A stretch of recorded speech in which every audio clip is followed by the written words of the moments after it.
Hey guys, today we're going to discuss the 5 things that I think that everybody should be adding to their enlargement regimen that I think largely go underappreciated. And so we're going to break it down, go through some of the science behind it, and hopefully you all will learn something and we'll go from there.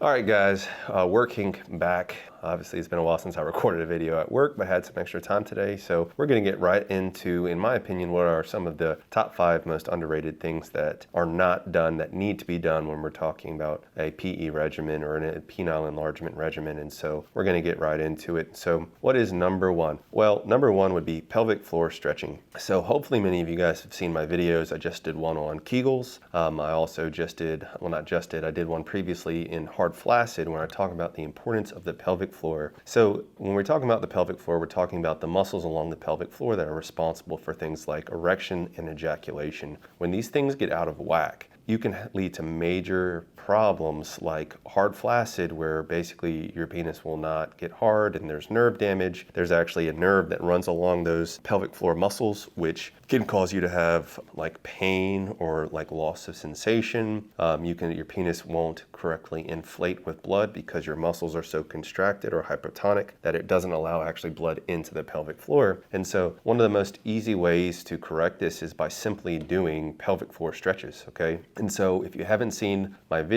at the end of my Kegels video, I even demonstrate how to do pelvic floor stretching. Basically, touching your toes, the butterfly stretch, some different glute stretches, some hip flexor stretches, 30 seconds a piece. It doesn't take very long, and it can make a monumental difference in not only how you feel, things like chronic back pain can be taken care of, but also you'll notice that you should have better erections and decreased like tension in your pelvic floor. So these can be game changers, because if you're not careful, you can develop something that's called a hypertonic pelvic floor, which, here's a little excerpt from the Cleveland Clinic about that, which I've talked about dozens of times before. So you don't want that. It can just lead to major problems, guys, and it's easy to prevent if you just do pelvic floor stretching. So number 2 is going to be citrulline. So many of you have seen my videos on citrulline and why you need to add it. I also have a video on basically how we came up with the dosing for our Vigor formula, which is also a citrulline-based product. But basically, why you need citrulline is because citrulline is what allows for increased nitric oxide, okay? Nitric oxide is what relaxes the smooth muscles in your penis, allows for healthy blood flow. When you have that healthy blood flow with the citrulline, you can have things like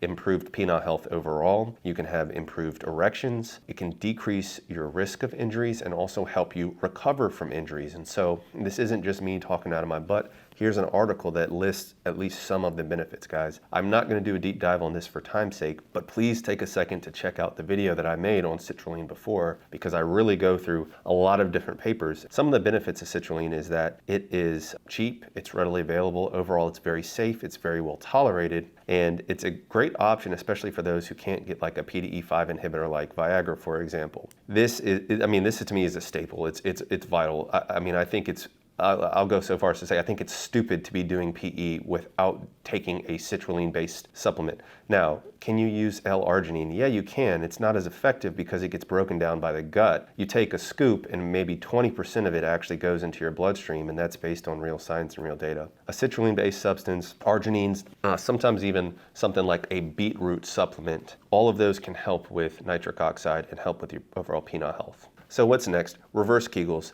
Many of you all know my stance on reverse Kegels. It's so vital. And this, along with the pelvic floor stretching, can literally, even just cure hard flaccid to even just dramatically improve erectile function, erectile quality, and even lead to better like PE workouts because you get better expansion. So what's a reverse Kegel? I've been through this many times, but basically it just comes down to relaxing your pelvic floor. So if you're about to urinate or you're about to have a bowel movement and you kind of just relax your pelvic floor and you can kind of feel it sit down, that's a reverse Kegel, okay? Your abdomen normally pushes out.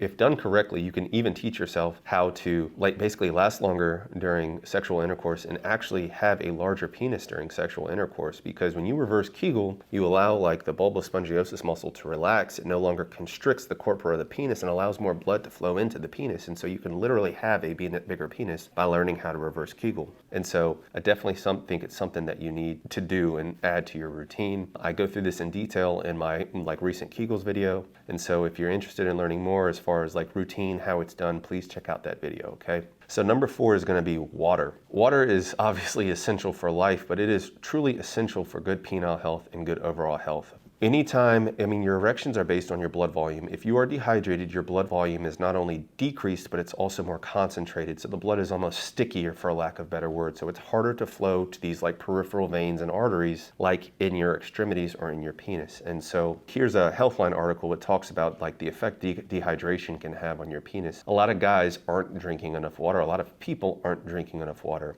In my opinion, the quick and dirty way to know if you're drinking enough water is if your urine is either a light yellow to clear and you're peeing fairly often. According to the Mayo Clinic, you need about 3.7 liters per day for men, okay? And I'll put the link below to this website. And so that's actually quite a bit of fluid, guys. Another reason why it's so important to be hydrated is when you are dehydrated, there's something that's called angiotensin. What angiotensin does, it's the signal your body sends out that says our blood volume is depleted. We need to do things to increase our blood pressure to make sure our organs are perfused or getting the blood that they need. And so when you release angiotensin, it causes vasoconstriction, meaning your arteries and veins constrict a little bit, and it increases your blood pressure. When your veins are constricted, you're not getting good erections that way. And more importantly, when you're getting this high blood pressure as a release of chronic angiotensin, the high blood pressure causes damage to your endothelial tissues, the lining of your blood vessels, which can lead to erectile dysfunction on its own that way. And so it's very important, it's vital that you stay hydrated, because if you're engaging in PE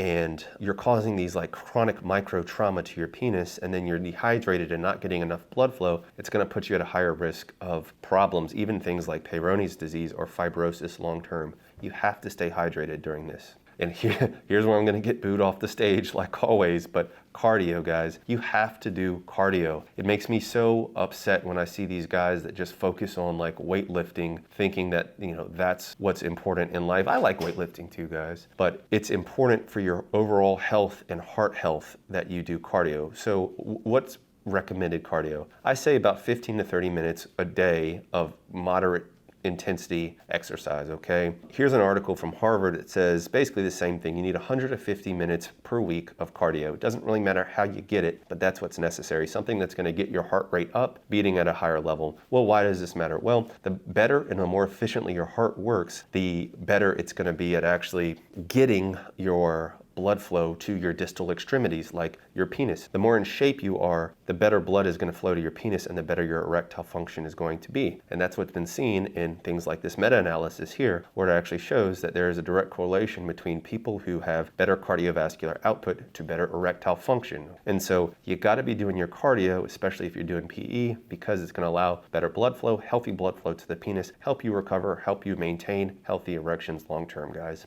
These are the 5 things that, in my opinion, that you must do them, okay? They must be incorporated in your routine. All of them are vitally important. I hope you learned something today. If you're interested in any of the supplements that me and BD have handcrafted based on real science, which I have videos out for, patreon.inc. Peace and love. Thanks for watching. I really appreciate you guys. If you can, give this video a like and a thumbs up and, and subscribe, and I'll catch you guys on the next one.